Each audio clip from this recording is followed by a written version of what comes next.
तो गाइस आम तौर पर समुद्र की कोस्ट लाइन बनाने के लिए आर्टिफिशियल आइलैंड बनाए जाते हैं, जिसकी जीती जागती मिसाइल दुबई के पाम आइलैंड है, जिससे आप बाखूबी परिचित हैं। लेकिन आज हम जो बात कर रहे हैं कोई समुद्र में आइलैंड बनाने की नहीं कर रहे हैं, हम बात कर रहे हैं समुद्र को रेगिस्तान में लाने की। जी हाँ, पूरे इस प्रोजेक्ट में हम बात करेंगे समुद्र को बेवान गर्मी में झुलसते रेगिस्तान के अंदर बेहतरीन ठंडी हवा का समुद्र लाने की बात कर रहे हैं। समुद्र की लहर के खिलाफ जाकर वहाँ पर बुनियाद रखना और वहाँ पर मजबूती से आइलैंड बनाना वाकई में ही किसी बड़ी महारत से कम नहीं है। हाँ, आज हम बात कर रहे हैं कुवैत की सबा अल अहमद सी सिटी की, जो कि कुवैत के बिजनेस टाइफून खालिद अल मरजूद की सपने था, ड्रीम था, जो कि उन्होंने अपने रहते हुए पूरा किया। कुवैत की भयंकर गर्मी में, भयंकर रेगिस्तान में बेहतरीन समुद्र ले जाना और 2.5 लाख लोगों के लिए आशियाना बनाना, यह इंजीनियर के लिए बहुत बड़ी चुनौती थी। इसमें कुदरत के कानूनों को साथ लड़ना था और एक बेहतरीन इंफ्रास्ट्रक्चर तैयार करना था। लेकिन सवाल ये उठता है कि कुवैत को इस सिटी की ज़रूरत क्यों आन पड़ी और 30 से 35 साल से इंजीनियर इस सिटी को बनाने में क्यों लगे हुए हैं और इसमें क्या क्या चैलेंजेस उनके सामने आ रहे हैं। नॉलेज मंत्रालय की नॉलेजेबल वीडियो में आपका फिर से स्वागत है। अगर आपने मेरा चैनल सब्सक्राइब नहीं किया है तो नीचे बटन दबाकर चैनल सब्सक्राइब करें, वीडियो पसंद आए तो लाइक करें और शेयर करें। तो गाइस, कुवैत जो है एक बहुत छोटा सा शहर है, लेकिन आपको जानकर हैरानी होगी मिडिल ईस्ट का दूसरा सबसे ज़्यादा अमीर देश है। लेकिन कुवैत की करेंसी दुनिया की सबसे महंगी करेंसी है, जहां आपको अमेरिका $1 में आपको 72 रुपीज़ मिलते हैं या 78 रुपीज़ मिलते हैं। वहीं कुवैत के 1 दिनार में $3.2 मिलते हैं। क्या आपको पता है इतनी हैवी और इतनी स्ट्रॉन्ग अर्थव्यवस्था का क्या कारण है? यहाँ पे निकलने वाला क्रूड ऑयल। एक रिपोर्ट के मुताबिक 300 crore barrel crude oil per year यह दूसरे देशों को सप्लाई करता है, जिसका आप अंदाज़ा लगा सकते हैं कितना अमाउंट इसके पास आता होगा। तो इतनी बड़ी आमदनी और कुवैत की कुल जनसंख्या 42 लाख है। यहाँ पर लग्जरी कार रखना, बड़े बड़े विलास और आइलैंड पे घर होना और यार्ड होना एक आम सी बात है। यहाँ का लाइफ स्टाइल जो होता है बहुत ही अमीरों वाला होता है। कुवैत की ये लाइफ स्टाइल आज से ही स्टार्ट नहीं हुई। ये बात है 1980 की, आज से 95 साल पहले की, जब कुवैत में पहली बार क्रूड ऑयल निकला था। तो उसकी डिमांड देखते हुए इस पूरे वर्ल्ड को सप्लाई करने स्टार्ट किया और आज कुवैत की करेंसी वर्ल्ड में नंबर 1 पर है। लेकिन कुवैत पूरा रेगिस्तान में बसे होने के कारण यहाँ के लोगों को रहने बड़ी मुश्किल आ रही थी। कुवैत का हर बासी पैसा तो था, लेकिन ये सोचता था कि हमारा जो घर हो वो समुद्र के आइलैंड के किनारे हो। लेकिन कुवैत का पूरा जो आइलैंड थे, जो कुवैत की जो पूरा समुद्र के किनारे थे, घिरे हुए थे, कुछ मेगा प्रोजेक्ट की वजह से, कुछ पहले से ही बने हुए इंफ्रास्ट्रक्चर की वजह से, बढ़ती हुई समुद्र के किनारे रहने की ख्वाहिशों को देखते हुए बिजनेस टाइफून खालिद ने सोचा कि क्यों ना सभी को समुद्र के किनारे ही एक विलास दिए जाएं और घर दिए जाएं। उसके लिए उन्होंने एक तरकीब निकाली, समुद्र के किनारे सभी को विला दिए जाएं, लेकिन उसके लिए समुद्र का किनारा खाली भी चाहिए था। सऊदी अरब की बाउंड्री से 15 किलोमीटर पहले एक पर्सिया गल्फ था। उसमें नेचुरल आइलैंड कह सकते हैं उसको। उसमें क्या था कि समुद्र की नेचुरल जो लहरें थी वो बहुत अंदर तक रेगिस्तान तक जाती थी।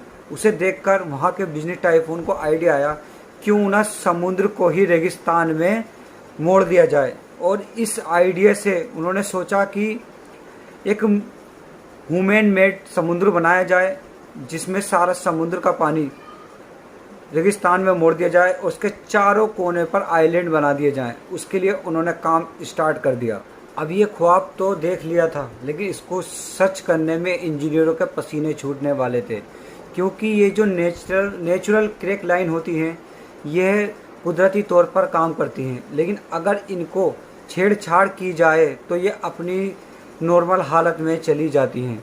अब इस क्रैक लाइन को बढ़ाकर पूरे रेगिस्तान में और नेचुरल तरीके से इसका अंदर पानी आना था, लेकिन नेचुरल तरीके से पानी लाने के लिए उसके अंदर इंजीनियर को बहुत मेहनत करनी पड़ती।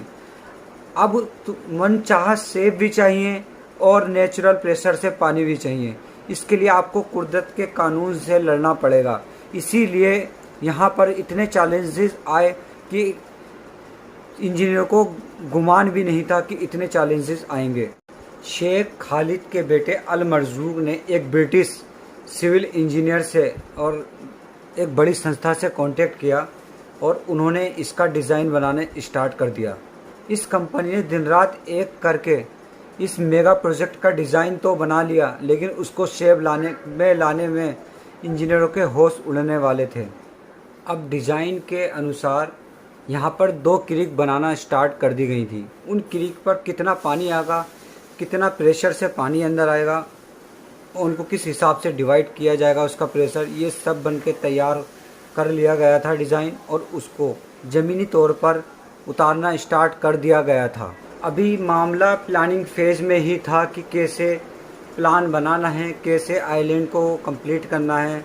तभी कुवैत पर बहुत बड़ी मुसीबत आ पड़ी। इराक़ ने कुवैत पर आक्रमण कर दिया, जिससे कि वहाँ पर सारा काम दाम ठप हो गया। ईरान की सेना ने 2 दिन के अंदर अंदर पूरे कुवैत पर अपना कब्ज़ा जमा लिया था। सी सिटी का कंस्ट्रक्शन की बात तो बहुत दूर है, वहाँ के चले चलाए बिजनेस भी ठप हो चुके थे। कुवैत को पूरा ईरान ने कब्ज़ा में ले लिया था। तभी कुवैत की मदद के लिए अमेरिका सामने आया और अमेरिका ने उसको अपनी सैन्य मदद दी, जिससे कुवैत में और ईरान में जो लड़ाई थी वो धीमी हुई और ईरान की सेना पीछे लौटने लगी। लेकिन ईरान की सेना लौटते लौटते उसने उसके तेल के जितने भी कुएं थे उसमें से 90% कुओं पर आग लगा दी थी, और वो आग इतनी भयंकर थी कि जो कि 10 महीने लगातार जली, और उस आग को कोई बुझाने ना आए इसके लिए उन्होंने डायनामाइट चारों तरफ बिछा दिया था। माइट्स जो बिछाई गई थी, इनका उद्देश्य सिर्फ यह था कि कोई भी आग ना बुझाए। अब उनकी ये जो साजिश थी कामयाब भी हो गई। 10 महीने तक ये आग चली। इन कुओं पर आग लगने से दिल्ली के कुवैत को 60 लाख बैरल का नुकसान हुआ था। इसका आप सोच सकते हैं कि साल में कितना नुकसान हुआ होगा, जिससे कुवैत की हालत बहुत पतली हो गई और कुवैत पैसे से बिल्कुल खाली हो गया था।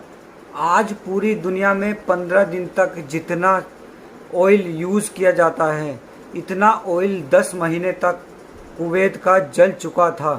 लेकिन कुवैत ने $1.5 अरब खर्च करने के बाद इस आग पर काबू पाया, अपना जो प्रोसेस था दोबारा स्टार्ट किया। लेकिन कुवैत को इस आग ने इतना कंगाल कर दिया था कि वह दोबारा खड़े होने में उसको थोड़ा टाइम लगता।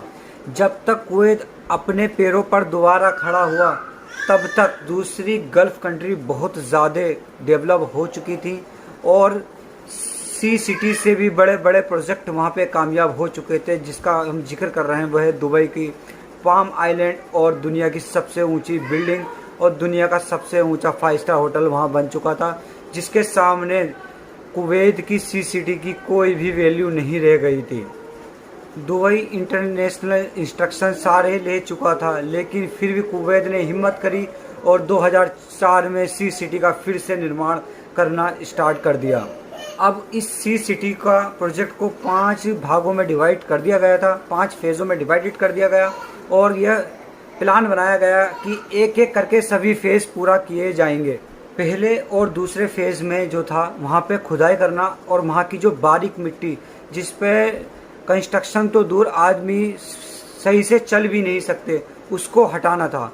और उसके लिए 100 से ज़्यादा क्रेन, 20 से ज़्यादा बुलडोज़र, काफ़ी मज़दूर और काफ़ी एक्सीलेटर लाए गए, जो कि 24 घंटे पूरी मज़दूर की मिलिट्री काम किया करती थी। ये काम स्टार्ट हो गया था जो कि 24 घंटे चल रहा था। पहले ऊपर से रेत हटाई गई, उसके बाद रेत के नीचे बहुत बारीक सिल्ट होती है, उसको हटाया गया। उसको दूर फेंकने के बाद उसको ऊपर दोबारा से रेता डाला गया और ज़मीन के लेवल को ऊंचा किया गया। ज़मीन का लेवल इसलिए बढ़ाया गया कि आने वाले समय में ग्लोबल वार्मिंग की वजह से अगर पानी का लेवल बढ़े तो उसके वजह से समुद्र के चारों तरफ बने हुए विलास पर कोई भी नुकसान ना हो। इस लेवल 1 और 2 में इतनी सेंट निकाली गई कि अहमदाबाद में वाकई दुनिया का सबसे बड़ा स्टेडियम है, लेकिन इस स्टेडियम को 20 से 30 बार भरा जा सकता है। इतनी रेत इस जगह से निकाली गई। अब ज़मीन का लेवल तो ऊंचा हो चुका था, लेकिन वह मिट्टी इतनी सॉफ्ट थी कि वहाँ कंस्ट्रक्शन नहीं किया जा सकता था। इसलिए अब उसको सॉलिड करने के लिए 1500 किलो का एक भारी वजन उस जगह पर ऊपर से फेंका जाता था, जिससे फेंकने पर वहाँ गहरा गड्ढा हो जाता था। 24 घंटे ये प्रोसेस चलाई जाती थी जिससे कि ये जगह सॉलिड हो सके। अब इस ज़मीन को सॉलिड भी कर लिया गया था, लेकिन अब सबसे बड़ा चैलेंज ये था कि जो इसमें पानी छोड़ा जाएगा, क्या वह समय समय पर नेचुरल प्रेशर से चेंज हो जाएगा? अगर चेंज नहीं हुआ तो यहाँ पर ये पानी जमा हुआ होगा, इसमें फंगस आ जाएंगे और बदबू आने लगेगी। तो इसको आर्टिफिशियल इंटेलिजेंस की मदद से इसके अंदर टाइटल गेट लगाया गया। टाइटल गेट का काम ये होता है कि वह एक तरफ से पानी जब आता है तो वह ऑटोमेटिक खुल जाता है और ये अच्छी तरीके से वर्क करता है। जब पानी का प्रेशर कम होता है तो ये टाइटल गेट खुद बंद हो जाते हैं। इस बात को देखकर ये कंप्यूटर से जब ये इसे यूज़ किया गया तो ये पाया गया कि ये 100% काम कर रहा है। इससे पानी का सलूशन तो हो गया था। टाइटल गेट सिर्फ एक मसले का हल था, जिससे आपका पानी रिफ्रेश होता रहेगा, नया पानी आता रहेगा। ये प्रोजेक्ट इतना बड़ा था जो कि 250 किलोमीटर एरिया में बनने जा रहा था। ये एरिया इतना बड़ा था जो कि कुवैत से भी बड़ी बाउंड्री के बराबर था, लेकिन 250 किलोमीटर एरिया में ये बीचेस बनने जा रहे थे। इसके लिए हमें वही रेत चाहिए थी जो कि समुद्र के किनारे होती है। अब इस रेत को अवेलेबल कराने के लिए इंजीनियरों के पसीने छूटने वाले थे। जो बीचेस के किनारे रेत पाई जाती है उसके पार्टिकल बहुत मोटे होते हैं, लेकिन कुवैत में रेत की कोई कमी नहीं थी, लेकिन उसके पार्टिकल बहुत बारीक होते हैं। अब इंजीनियर ने इसका सलूशन निकाल ही लिया। इंजीनियर ने जो कुवैत में रेत पाई जाती है उसको फ़िल्टर करने के लिए मशीन लगा दी। इस मशीन के द्वारा 2 से 3 बार उस रेत को फ़िल्टर किया जाता था और पानी से धोया जाता था, जिससे बड़े पार्टिकल वाली रेत एक साइड हुआ करती थी, जिसको ले जाकर उस एरिया में डाल दिया जाता था जहां पर यह सी आइलैंड बन रहा था। एक दिन में 4000 टन रेत को लाया जाता और उसको धोकर फिल्टर किया जाता था। वह रेत वहां पर इकट्ठी भी हो चुकी थी और सी सिटी तैयार भी हो चुकी थी। अब सी सिटी को पानी की लहरों से बचाने के लिए स्टोन की बाउंड्री बनाई जाने लगी। वह स्टोन की बाउंड्री सरहद के उस पार सऊदी अरब के एक खदान से लाने का फैसला किया गया, क्योंकि कुवैत के पास एक भी स्टोन खदान नहीं है। पूरी 6 साल की मेहनत के बाद अब सी सिटी के 3 फेज तैयार हो चुके थे। अब बारी थी मेगा लॉन्चिंग की, और इस लॉन्चिंग के लिए कुवैत ने पूरी जी और जान से इसको लॉन्च किया। और यहाँ के जो प्रिंस थे अल खालिद, उन्होंने निर्णय लिया कि इस सिटी को अपने नाम से जोड़ा जाए और सबा अल अहमद सी सिटी के नाम से इसको जाना जाता है। और अब जो भी कुवैत जाता है इस सिटी को देखता है और इसका आनंद लेता है। ये इंतहाई महंगा और बहुत धैर्य रखकर बनने वाला प्रोजेक्ट था, जो कि आखिरकार पूरा किया गया। अभी तक इसमें सिर्फ 4 फेज पूरे हुए हैं। पिछले 32 साल से कुवैत इसमें पूरे जी जान से लगा हुआ है और इसमें आने वाले चैलेंजेस को पूरा कर रहा है। कुवैत ने इसके लिए पूरी 32 साल की मेहनत दी है।